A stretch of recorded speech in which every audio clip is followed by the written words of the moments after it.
Magsitayo po ang lahat at sumabay sa pambungad na awit.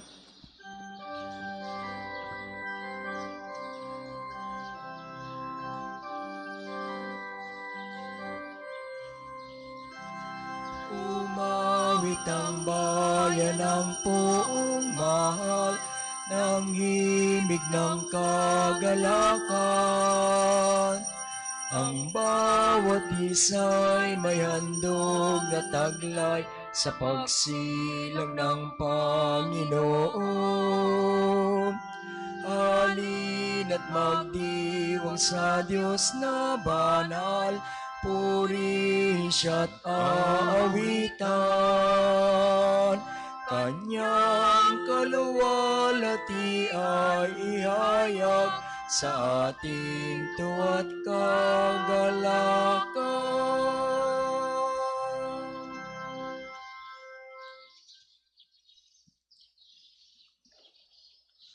Sa ngalan ng Ama, ng Anak at ng Espiritu Santo. Amen.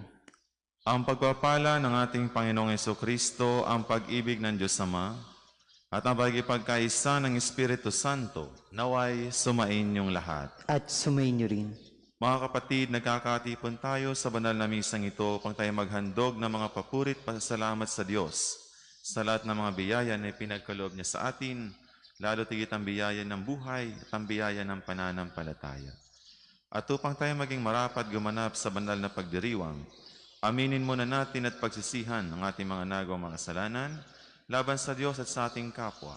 Humingi tayo ng kapatawaran.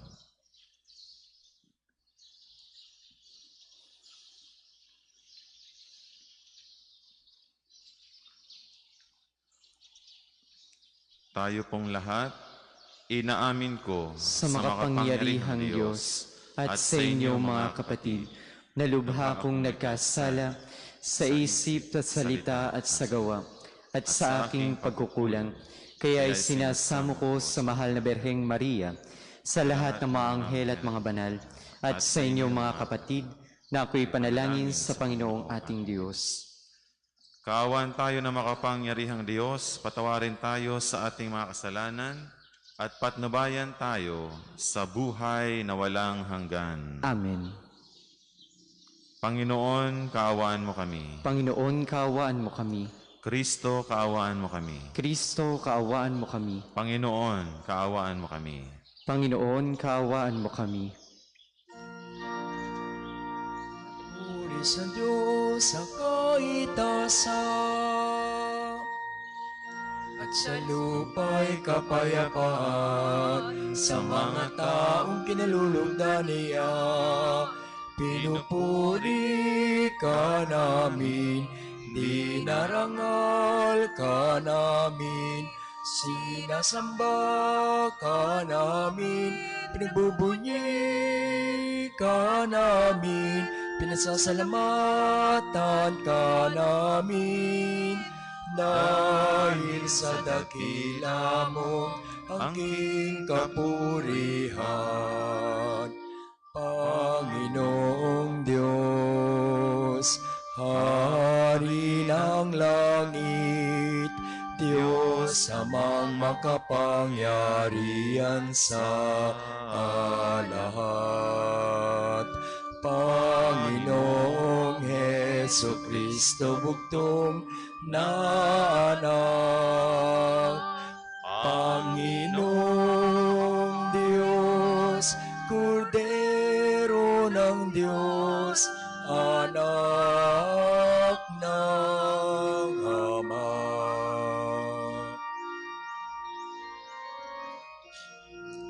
Ikaw na nagalis ng mga kasalanan ng sanlibutan, maawa ka sa amin. Ikaw na nagalis ng mga kasalanan ng sa libutan, tanggapin mo ang aming kahilingan. Ikaw na naluluklok sa kanan ng Ama, maawa ka sa amin. Maawa ka sa amin. Sapagkat ikaw lamang ang banal, ikaw lamang ang Panginoon, ikaw lamang, O Jesucristo, ang kataasasan, kasama ng Espiritu Santo, sa kadakilaan ng Diyos Ama. Amen.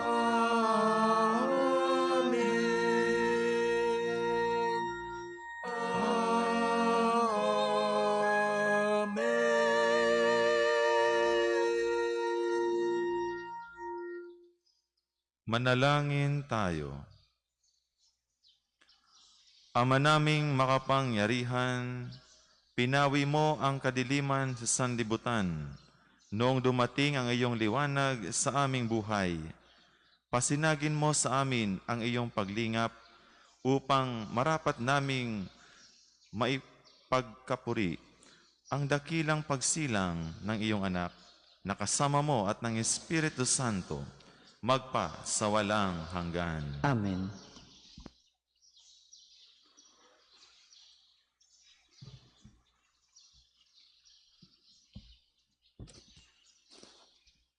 Pagbasa mula sa unang sulat ni Apostol San Juan.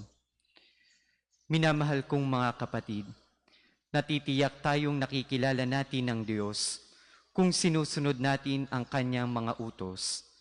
Ang nagsasabing nakikilala ko siya, ngunit sumusuway naman sa kanyang mga utos ay sinungaling, at wala sa kanya ang katotohanan. Ngunit ang tumutupad sa salita ng Diyos ay umiibig sa kanya ng wagas. Ganito nating malalamang tayo'y nasa kanya. Ang nagsasabing nananatili siya sa Diyos ay dapat mamuhay tulad ng pagkakabuhay ni Jesucristo. Mga minamahal, hindi isang bagong utos ang isinusulat ko sa inyo, kundi dating utos na nasa inyo pa noong simula pa. Ito ang salitang narinig na ninyo. Gayunman, maituturing na isang bagong utos ang isinusulat ko sa inyo. Bago, sapagkat mababawi ng kadiliman ang lumiliwanag, na ang tunay na ilaw. Ang katotohanan nito'y nasaksihan sa buhay ni Jesucristo at nakikita rin sa atin.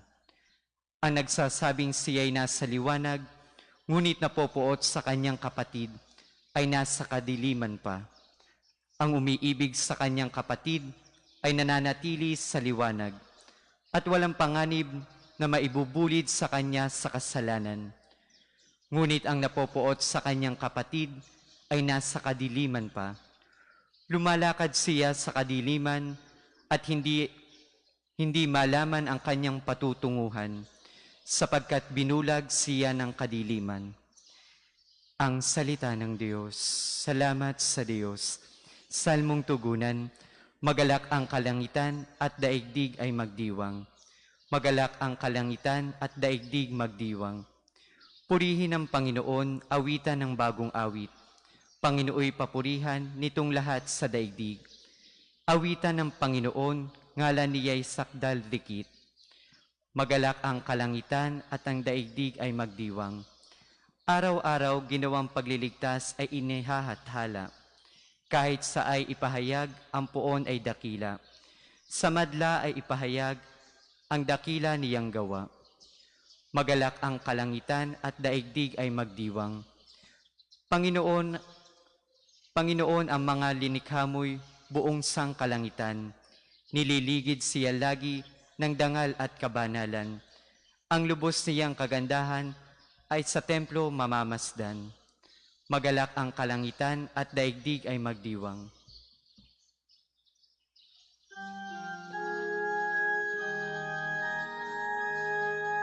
Alleluia, alleluia, alleluia, alleluia, alleluia, alleluia, alleluia, alleluia. Para sa lahat ng bansa, liwanag na nagmumula sa bayan mong dinakila. Alleluia, alleluia, alleluia, alleluia, alleluia, alleluia, alleluia, alleluia, alleluia.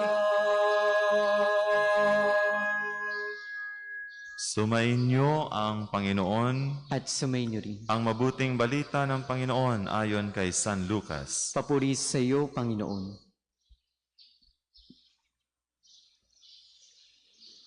Noong dumating ang araw ng paglilinis sa kanila, ayon sa kautusan ni Moises, ang mga magulang ni Jesus ay pumunta sa Jerusalem. Dala nila ang sanggol upang iharap sa Panginoon, sapagkat ayon sa kautusan, ang bawat panganay na lalaki ay nakatalaga sa Panginoon.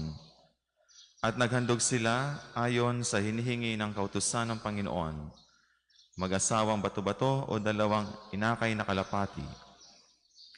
May isang tao noon sa Jerusalem, ang pangalay Simeon. Matapat at malapit sa Diyos ang lalaking ito, at naghihintay ng katubusan ng Israel. Sumasa kanya ang Espiritu Santo na nagpahayag sa kanya na hindi siya mamamatay hanggat hindi niya nakikita ang Mesiyas na ipinangako ng Panginoon. Sa patnubay ng Espiritu, pumasok siya sa templo at nang dalhin doon ng kanyang mga magulang ang sanggol na si Jesus upang gawin ang inihingi ng kautusan. Siya'y kinalong ni Simeon. Ito'y nagpuri sa Diyos na ang wika, "Kunin mo na, Panginoon, ang iyong abang alipin ayon sa iyong pangako. Yamang nakita na ng aking mga mata ang iyong pagliligtas na inihanda mo para sa lahat ng bansa. Liwanag itong tatanglaw sa mga hintil at magbibigay karangalan sa iyong bayang Israel." Namangha ang ama't ina ng sanggol dahil sinabi ni Simeon tungkol sa kanya. Binasbasan sila ni Simeon at sinabi kay Maria, "Tandaan mo, ang batang ito'y nakatalaga sa ikapapahamak o ikaliligtas ng marami sa Israel. Isang tanda mula sa Diyos, ngunit hahamakin ng marami kaya't mahayag ang kanilang iniisip. Dahil diyan, ang puso mo'y para na ring tinarakan ng isang balaraw." Mga kapatid, ang mabuting balita ng Panginoon. Pinupuri ka namin, Panginoong Hesukristo. Ang lahat po'y magsiupo. Magandang umaga po sa inyong lahat. At welcome po kayo dito po sa Pambansang Dambana at Parokya ni Santo Padre Pio. At gayon din po para sa mga deboto ni Padre Pio na mga nakaantabay po sa atin ngayon sa pamamagitan ng FB Live at gayon din ng radyo ng ating Archdiocese, ang 99.1 Spirit FM, Radyo Totoo. Magandang umaga po sa inyong lahat. At gayon din sa mga deboto ni Padre Pio na nasa kanila pong tahanan at gayon din mga nasa abroad na nakaantabay po sa atin ngayon. Magandang umaga po sa inyong lahat. Mga kapatid, tayo po ngayon ay nasa ikalimang araw ng oktaba ng pagsilang ng ating Panginoong Hesu Kristo. Mga kapatid, sa Ebanghelyong ating napakinggan, ipinapahayag kung saan dinala ang sanggol na si Jesus sa templo ayon sa kautusan ni Moises. Ayon po sa kautusan ni Moises na after 8 days, kinakailangang linisin ang ina o ang magulang ng sanggol. At gayon din, lahat ng panganay na lalaki ay kinakailangan pong ialay sa ating Panginoon. Kaya nga, ng ikawalong araw, dinala ang sanggol na si Jesus sa templo upang ialay sa Diyos. At nagdala sila ng hinihingi ng kautusan, mag-asawang bato-bato o dalawang inakay na kalapati. At gayon nga po mga kapatid, sa Ebanghelyong ating napakinggan, mayroon na isang tao na ang pangalan ay Simeon na malapit at matapat sa Diyos at naghihintay ng katubusan ng Israel. At napaganda ng kanyang propesiya sapagkat sabi niya, ang batang itong si Jesus ay nakatalaga sa ikapapahamak o ikaliligtas ng marami sa Israel. At ang sinabi niya kay Maria ang nakakaantig. At ang sabi niya, dahil diyan, ang puso mo'y para na ring tinarakan ng isang balaraw. Mga kapatid, ayon po kay San Lucas, maraming pong mga interpretasyon tungkol po sa balaraw. Ano po itong balaraw? Sword, no? Na kung saan, isa sa mga interpretasyon ni San Lucas, that the sword represents separation, where in fact a sword cuts and divides, hence separate. Di ba po ang isang balaraw o ang isang espada, maaring makasugat, maaring makahiwa, kaya niyang paghiwalayin ang isang bagay. Kaya nga mga kapatid, yung balaraw na sinasabi ayon kay Simeon na sinabi niya kay Maria, ibig sabihin, it is separation from the Lord. No? The sword for Mary means being separated from the Lord. At maraming pagkakataon na nahiwalay po ang ating mahal na ina sa kanyang anak.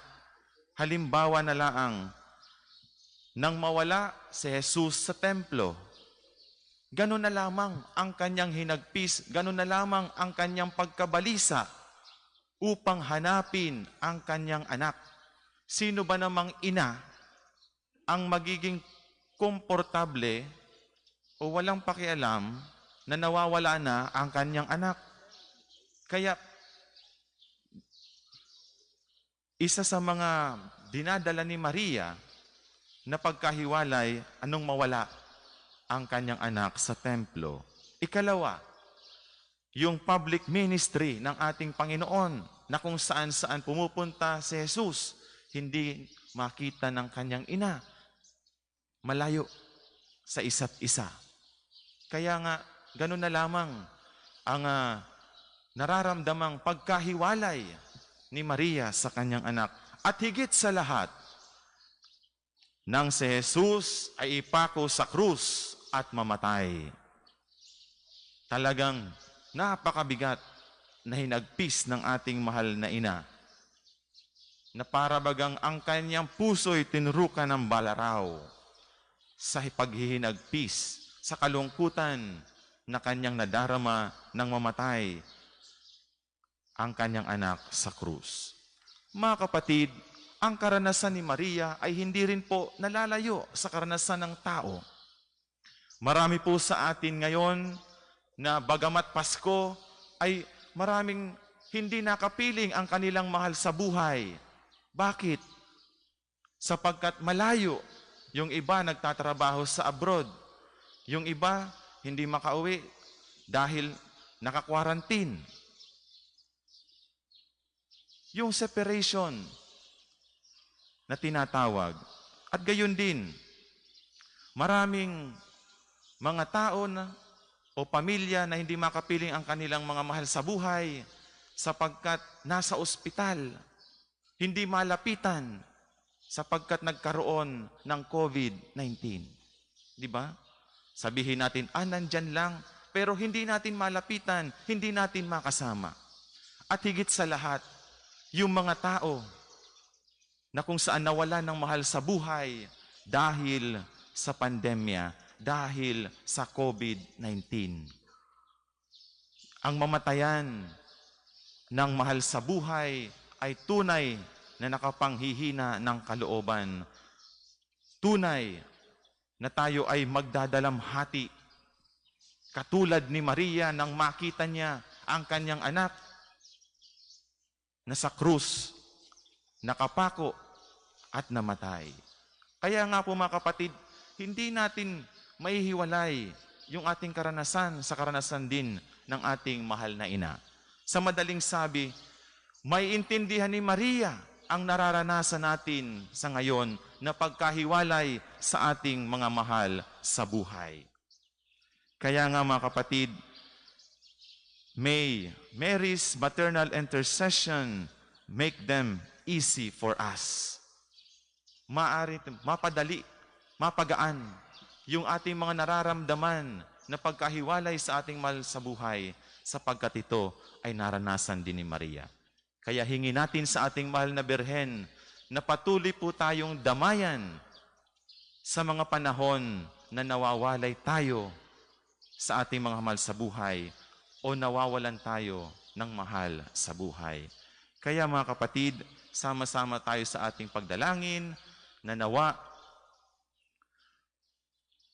patuloy na gabayan at patnubayan ang mga mahal nating sa buhay na hindi natin kapiling dahil sa trabaho o dahil sa sakit. Ipamanhik natin sa ating mahal na patron, Santo Padre Pio, na nawa pagalingin ayaong mga may sakit, anumang uri ng kanilang karamdaman, upang tunay na makapiling natin sila sa ating paglalakbay dito sa mundong ibabaw. Amen. Para po sa mamaghahandog ng sobre, pakilagay na lamang po sa donation boxes na nasa harapan ng altar o ihulog sa buslo.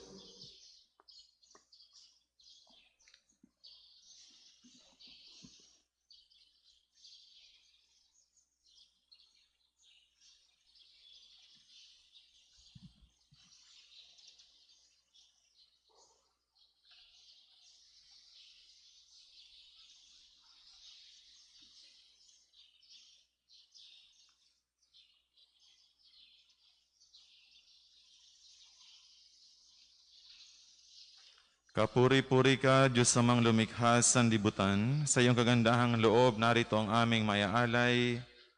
Mula sa lupa at bunga na iyong paggawa, ang tinapay na ito para maging pagkaing nagbibigay buhay. Kapuri-puri ang pong may kapal ngayon at kailanman.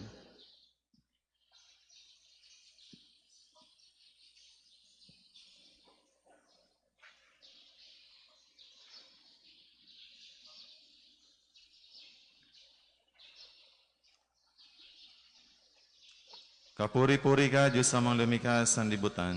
Sa iyong kagandahang loob, narito ang aming mayaalay. Mula sa katas ng ubas at bunga na iyong paggawa, ang alak na ito para maging inuming nagbibigay ng iyong espiritu. Kapuri-puri ang pong may kapal ngayon at kailanman.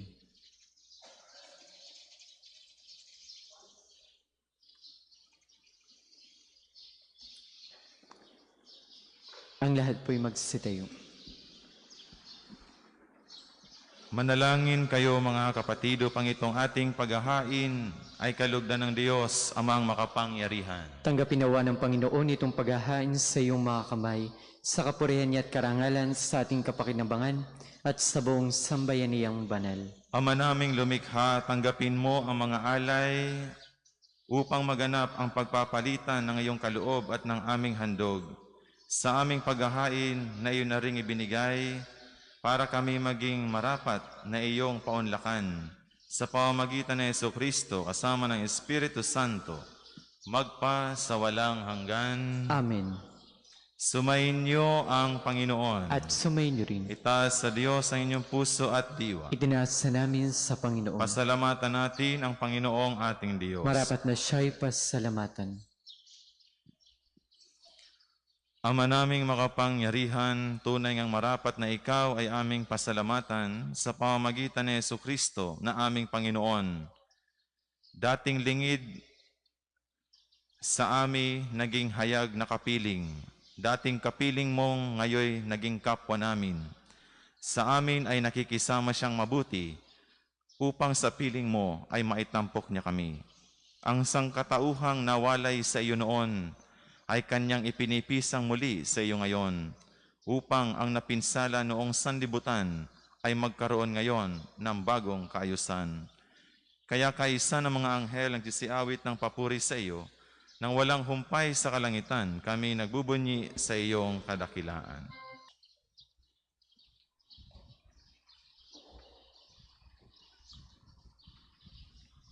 Ama naming banal, ikaw ang bukal ng tanang kabanalan.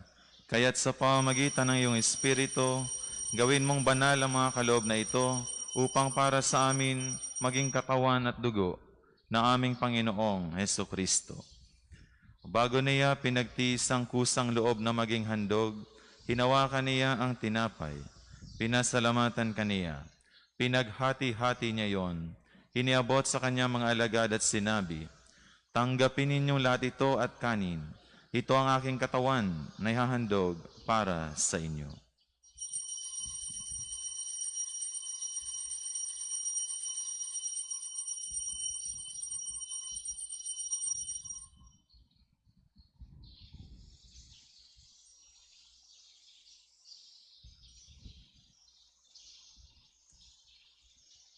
Gayon din naman na matapos ang hapunan, hinawakan niya ang kalis. Muli kaniyang pinasalamatan.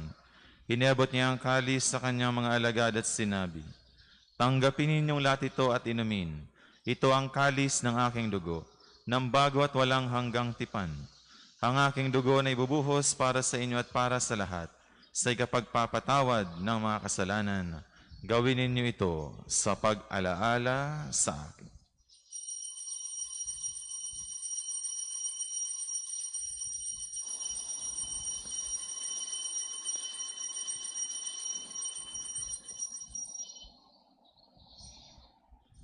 Manatili po tayong nakaluhod. Ipagbunyi natin ang misteryo ng pananampalataya. Si Kristo'y namatay, si Kristo'y nabuhay, si Kristo'y babalik sa wakas ng panahon.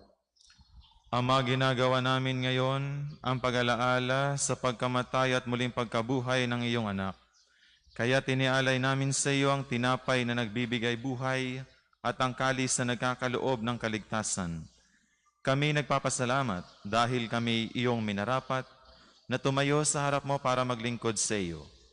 Isinasamo namin kaming magsasalo-salo sa katawan at dugo ni Kristo ay mabuklod sa pagkakaisa sa pamamagitan ng Espiritu Santo. Ama, lingapin mo ngayong simbahang laganap sa buong daigdig. Puspusin mo kami sa pag-ibig. Kaisa ni Francisco na aming Santo Papa at ni Gilbert na aming Obispo at ng Tanang Kaparian. Alalahanin mo rin ang mga kapatid naming nahimlay na may pag-asang sila'y muling mabubuhay, gayon din ang lahat ng mga pumanaw. Kaawaan mo sila at patuloyin sa iyong kaliwanagan. Kaawaan at pagindapatin kaming lahat na makasalo sa iyong buhay na walang wakas. Kaisa ng Mahal na Birheng Maria, na Ina ng Diyos, ng kanyang kabiyak na puso si San Jose, kaisa ng mga apostol at ang lahat ng mga banal na namuhay dito sa daigdig ng kalugod-lugod sa iyo. May pagdiwang nawa namin ang pagpupuri sa ikararangal mo sa pamamagitan ng iyong anak na aming Panginoong Hesukristo. Sa pamamagitan ni Kristo, kasama niya at sa Kanya, ang lahat ng parangal at papuri ay sa iyo, Diyos amang makapangyarihan, kasama ng Espiritu Santo, magpa sa walang hanggan.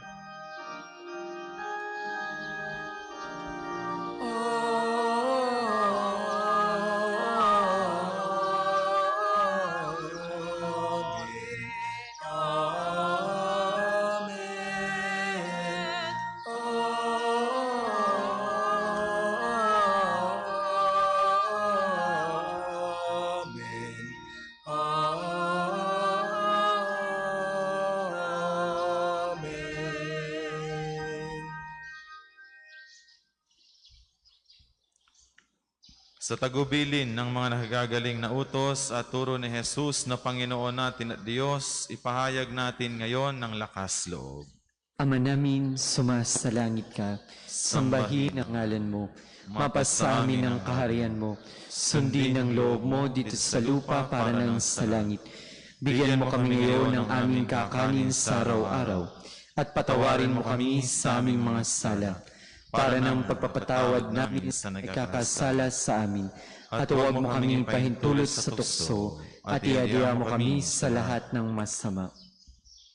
Hinihiling namin kami adya sa lahat ng masama, pagkalooban ng kapayapaan araw-araw, iligtas sa kasalanan, at ilayo sa lahat ng kapahamakan, samantalang aming pinananabikan ang dakilang araw ng pagpapahayag ng tagapagligtas naming si Yesu Kristo. Sapagkat iyo ang kaharian at ang kapangyarihan at ang kapurihan magpakailanman. Amen.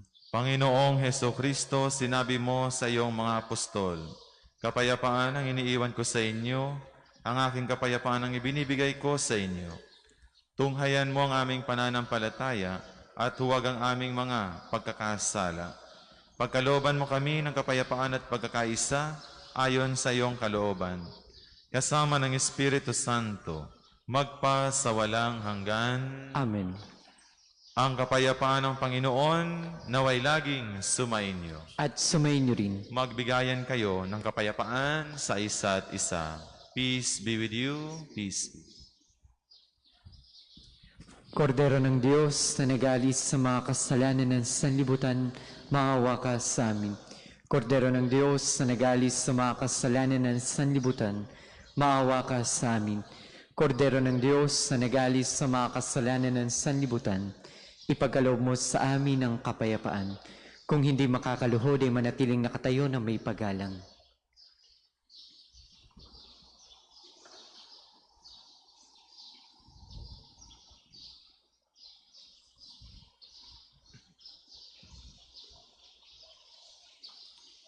Mga kapatid, narito si Jesus ang Kordero ng Diyos. Ito siyang nag-aalis ng mga kasalanan ng sanlibutan. Mapapalad tayong mga inaanyayahan sa kanyang piging. Panginoon, hindi ako karapat-dapat ang magpatuloy sa iyo, ngunit sa isang salita mo lamang igagaling na ako.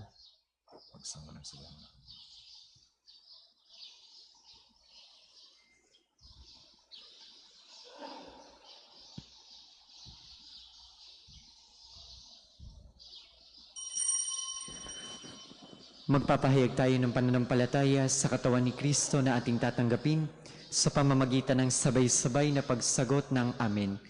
Hindi na individual ang pagsagot ng Amen. Ang katawan ni Kristo.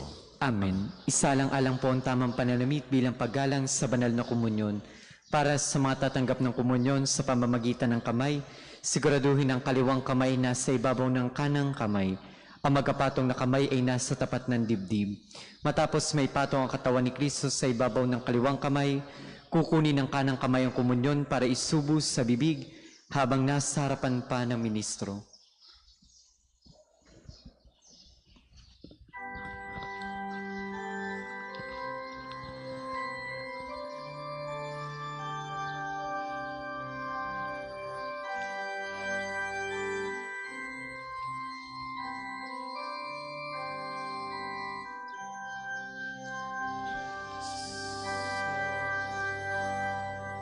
Sa mapayapa at tahimik na gabi, isinilang sa sabsaban ang sanggol na si Jesus upang ipadama ang pagmamahal ng Diyos Ama sa buong sanlibutan.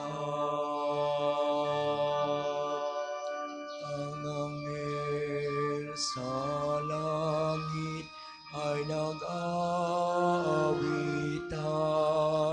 nagpupuri sa pagsilang ng bugtong niyang anak upang ipadama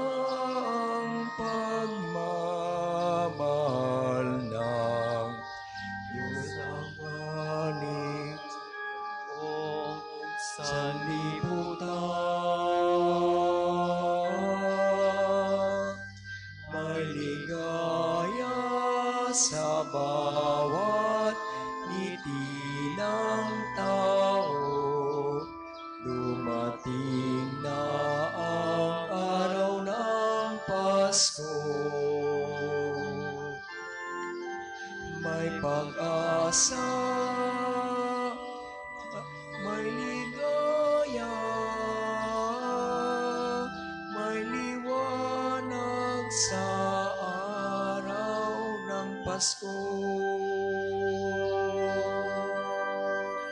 Sa mapayapa at tahimik na gabi, isinilang sa sabsaban ang sanggol na si Jesus upang ipadama ang pagmamahal ng Diyos Ama sa buong sanlibutan.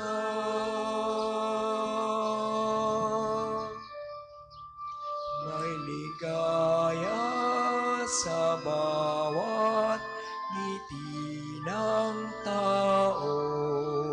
Dumating na ang araw ng Pasko. May pag-asa, may ligaya,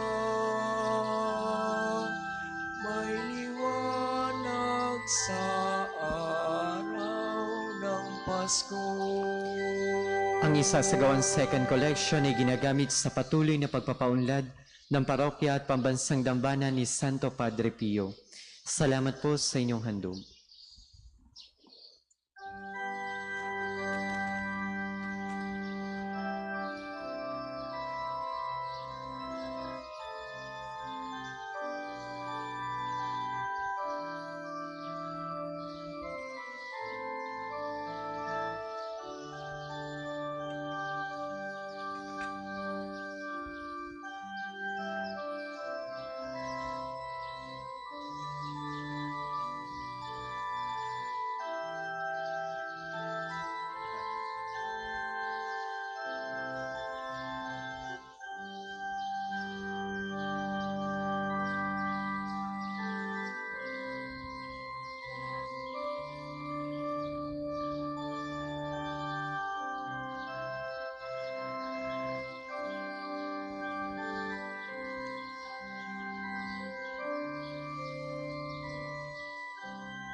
Ang lahat po'y magsitayo.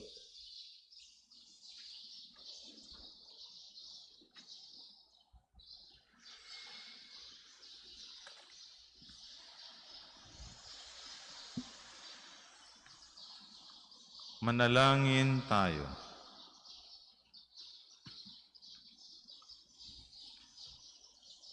Ama naming mapagmahal, kaming iyong pinapagsalo sa banal na pakikinabang, ay patatagin mong ganap sa aming pamumuhay araw-araw.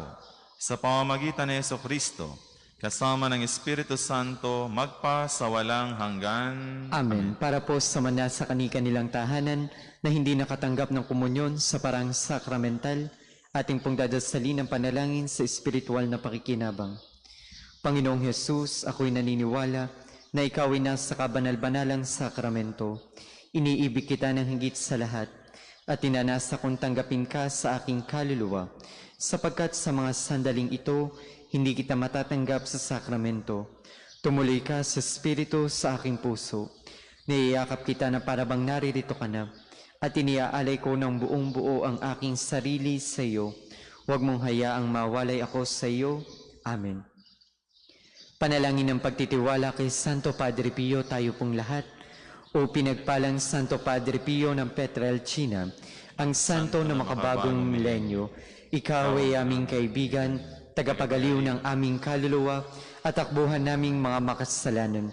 Naunawaan mo kami ng lubusan, sapagkat batid mo kung ano ang kahulugan ng pagdurusa. Sa iyo ay aming pinagkakatiwala ang aming buong pagkatao, at gayon din ang aming mga mahal sa buhay. Sa iyo ay aming pinagkakatiwala ang aming kaluluwa upang aming makayanang batahin ang mga hirap at sakit sa aming mga puso. Sa iyo ay aming pinagkakatiwala ang kahilingang iharap ang aming mga kaluluwa sa mahal na Birhen upang makamit namin ang walang hanggang kaligtasan mula sa Panginoon. Sa iyo ay aming pinagkakatiwala ang aming pagsusumamo na kami pamagitan sa makapangyarihang Diyos upang aming makamtan ang mga biyayang tunay po naming hinihiling.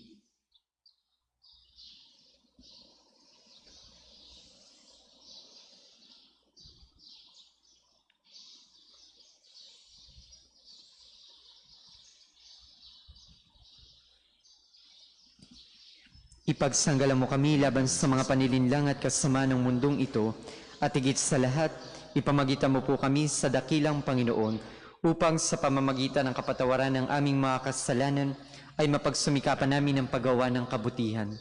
Luwalhati sa Ama, sa Anak at sa Espiritu Santo. Kapara noong una, ngayon at magpa sa walang hanggan. Amen. Luwalhati sa Ama, sa Anak at sa Espiritu Santo. Kapara noong una, ngayon at magpa sa walang hanggan. Amen. Luwalhati sa Ama, sa Anak at sa Espiritu Santo. Kapara noong una, ngayon at magpa sa walang hanggan. Amen. Ang lahat po'y magsiupo para sa mga patalastas. Matapos po ang pagsasangguni ng mga pinuno ng barangay ng Santo Tomas na daraanan ng Poong Nazareno at ang City Government of Santo Tomas and Concerned Agency noong December 25, ang kanilang pagtanggi na tanggapin ang pagdalaw ng Poong Nazareno sa January 2, 2021 sa Padre Pio National Shrine dahil sa banta ng pandemya. Amin pong ipinagbibigay alam na hindi na po matutuloy ang pagdalaw ng Poong Nazareno sa pambansang dambana ni Santo Padre Pio. Humihingi po kami ng inyong pangunawa. Gayunpaman, maaari pa rin po kayong lumahok sa Misa Nobena na magsisimula sa December 31 tuwing ika-6:30 ng umaga hanggang January 8. Ang Misa Konselebrada sa ngalan ng Poong Nazareno ay gaganapin sa ika-9 ng umaga sa January 9, 2021 na pangungunahan ng Lubhang Kagalang-galang Gilbert A. Garcera, D.D., Arsobispo ng Lipa. Dalangin po namin sa Poong Nazareno at kay Santo Padre Pio na patuloy tayong ipag-adya at gamutin sa anumang takot at pangamba natin sa buhay, bunga ng pandemya. Ang Diyos ang palagi nating sandigan sa anumang laban sa buhay. Ang ating pong misa sa salubong sa bagong taon ay sa December 31 sa ganap na ika-8 ng gabi. Ang ating pong misa sa bagong taon, January 1, ay ang mga sumusunod: 5 a.m., 7 a.m., 9 a.m., 11 a.m., 2 p.m., 5 p.m. at 6:15 p.m. Ating isasagawa ang blessing of religious articles upang mapanatili ang physical distancing. Hindi na po iikot ang pari upang magwisik ng holy water. Ang mga kasangkapan sa panalangin ay nabebendisyonan sa pamamagitan ng panalangin na dinarasal ng pari. Mula sa altar ay dadasalin ang prayer of blessing at ang pagwiwisik ng holy water. Maraming salamat po. Ang lahat po'y magsitayo. Yaong pong mayroon mga pababasbasan na mga religious articles katulad ng rosaries, medals, scapulars, images sa mga larawan. Pakitaas lamang po para sa pagbabasbas.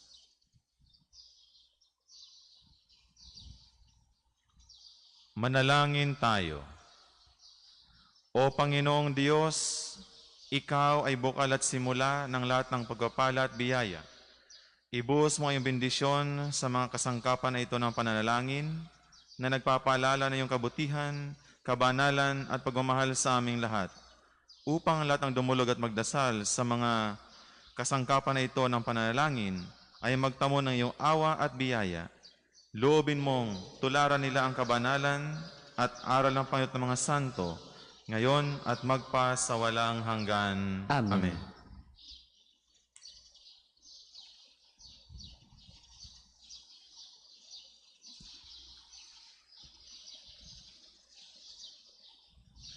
Sumainyo ang Panginoon At sumainyo rin. at pagpalain kayong lahat na makapangyarihang Diyos, Ama, Anak at ng Espiritu Santo. Amen. Tapos ng banal na misa, humayo kayong taglay ang kapayapaan upang ang Panginoon ay mahalin at paglingkuran. Salamat sa Diyos. Bagong taon ay magbagong buhay, nang lumigaya ang ating bayan.